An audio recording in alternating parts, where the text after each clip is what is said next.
दोस्तों, आप सभी का हमारे चैनल पर स्वागत है। तो कामरूप में स्थित मां कामाख्या शक्तिपीठ में माता की योनि की ही पूजा होती है। इस रहस्य के बारे में आप सभी ने तो कई बार सुने ही होंगे, लेकिन इससे भी एक बहुत बड़ा और अद्भुत रहस्य कामाख्या शक्तिपीठ के बारे में मैं आपको बताऊंगी। साथ ही साथ उस रहस्यमयी जगह में आपको मैं ले जाऊंगी, जो जगह मां कामाख्या को आनंद देती है और जिस जगह की रक्षा खुद शिव जी करते हैं। कामरूप एक बहुत ही दिव्य और पावन भूमि है, क्योंकि यहाँ पर ही तो माता सती का योनि गिरा था और ऐसी मान्यताएं है कि माता सती के योनि के गिरने के कारण यहीं से ही पूरी सृष्टि की रचना हुई थी।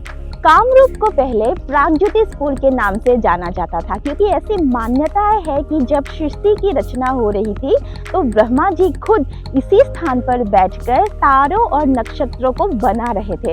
इसीलिए इस जगह का नाम पहले प्रागज्योतिषपुर हुआ और बाद में इसी स्थान पर कामदेव को अपना खोया हुआ रूप मां कामाख्या के आशीर्वाद से मिलने के कारण बाद में कामरूप के नाम से जाना गया। और आज उसी कामरूप को आसाम के नाम से जाना जाता है, जहां पर माता कामाख्या का शक्तिपीठ है और कामरूप अभी असम का एक डिस्ट्रिक्ट बन चुका है। तो चलिए अभी मैं आपको उस गुप्त रहस्य के बारे में बताती हूँ, जो कि मां कामाख्या के योनि कुंड से बहुत नजदीक से जुड़ी हुई है।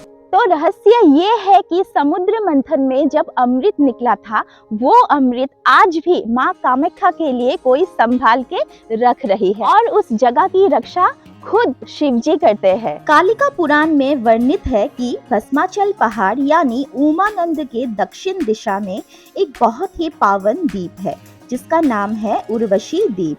शिलारूपी शिव जी इस द्वीप को घेरे हुए है। इस पावन द्वीप पर कई छोटे बड़े कुंड है, जिसे अलग अलग नाम से जाना जाता है। इन्हीं कुंड में से एक कुंड का नाम है उर्वशी कुंड, जहां इंद्रदेव की प्रिय देवी उर्वशी निवास करती है अमृत शिला के मध्य में। ये द्वीप उमानंदा और नीलाचल पहाड़ के बीच में है। कालिका पुराण में इस कुंड का माप भी वर्णित है। उर्वशी कुंड 32 धनुष चौड़ा और 50 धनुष लंबा है। कहते हैं इस उर्वशी कुंड में स्नान करके उस कुंड का पानी सेवन करने से मोक्ष की प्राप्ति होती है। उर्वशी कुंड में स्नान करते वक्त एक स्तुति मंत्र का जाप भी करना चाहिए, जो स्तुति मंत्र कालिका पुराण में लिखा गया है। वो मंत्र हो सके तो वीडियो के लास्ट में दे दूंगी या डिस्क्रिप्शन बॉक्स में लिख के दूंगी, आप देख लेना। मां कामाख्या योनि कुंड ईशान कोण में गमन करती है और उर्वशी कुंड में प्रवेश करती है। समुद्र मंथन में जब देवताओं के लिए अमृत निकला था, तो वो अमृत उर्वशी देवी ने मां कामाख्या के लिए ग्रहण किया था और उस अमृत को उर्वशी देवी आज भी इसी उर्वशी द्वीप में माता कामाख्या के लिए हमेशा संभाल के रखती है। और वो अमृत आज भी उर्वशी देवी रोज थोड़ा थोड़ा करके मां कामाख्या के योनि कुंड में अर्पित करती है। उर्वशी देवी द्वारा अर्पित उस अमृत को पान करके मां कामाख्या बहुत ही आनंदित होती है। कालिका पुराण अनुसार भस्माचल यानी उमानंद दर्शन के बाद उर्वशी कुंड में विधिवत स्नान करके पांडुशिला स्पर्श करने के बाद नीलाचल पहाड़ आरोहण करने से मनुष्य को पुनः जन्म नहीं लेना पड़ता। लेकिन आज के समय में उर्वशी द्वीप में जाने की कोई भी व्यवस्था नहीं है। हाँ, लेकिन सूखे के मौसम में जब ब्रह्मपुत्र नद थोड़ा सा सूख जाता है, तब उस द्वीप तक जाया जा सकता है।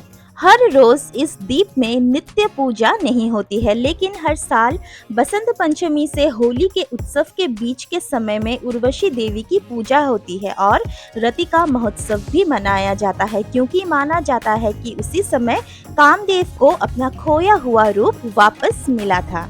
मान्यता अनुसार उर्वशी देवी भगवान विष्णु जी का ही एक रूप है, इसीलिए उर्वशी देवी को अति लक्ष्मी या श्रेष्ठ लक्ष्मी भी कहते हैं।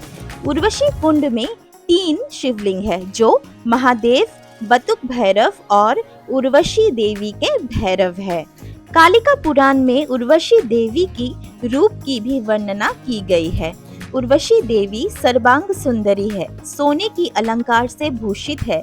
उनके हाथों में अमृत से भरी हुई सोने की कलश है। जो मनुष्य उर्वशी कुंड में विधिवत स्नान करते हैं, वो मनुष्य मृत्यु के बाद विष्णु लोक में विराज करते हैं। वीडियो अगर आपको अच्छा लगा तो वीडियो को लाइक कीजिए और चैनल पर नए आए हैं तो चैनल को सब्सक्राइब कीजिए। Thanks for watching.